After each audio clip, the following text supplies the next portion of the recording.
So I want to take you through a plate-loaded flat chest press. So first things first, it's obviously a machine movement. We don't want to use too much leg drive. If possible, we want to really focus on that chest as much as we possibly can. So from there, obviously bring yourself down, just making sure that you're not going to hit your shoulders as you bring it down to that bottom position. You'll notice that we've almost got two handle positions. We're mainly going to use this wider position there with your palms facing forwards rather than your palms facing in, just because it will target the chest slightly more. That one will be more sort of tricep focused. So from them wider handles, from there obviously keeping your head flat on the bench. From that position there, just want to make sure that we're pinning our shoulders back into that bench.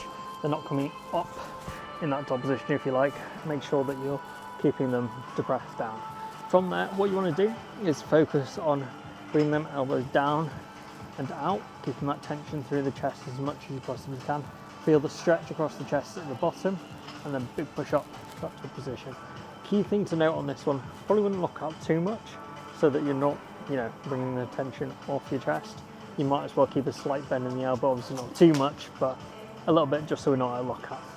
And then as we're bringing it down and as we're pushing it up, you almost want to focus on driving them elbows in rather than just up, and that will engage the chest a little bit more. So from there, driving elbows in, squeeze that top position, almost pushing your hands together if you like in that top position as well. Controlling it at 3, 2, 1, stretch across the chest, big push up to that top position. There. If you are finding, these machines will be different by the way, but if you are finding that there's almost too much stretch or not enough stretch on the chest, there's a couple of things that you can do to adjust that. If you're finding too much stress, you can put a block or a weight under there, and that'll just reduce that range of motion towards the bottom.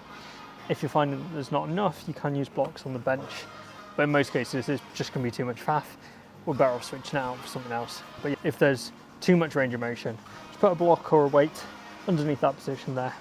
Small weight will do, 2.5, something like that, and it'll just bring that up so it's not coming as far down in that block position.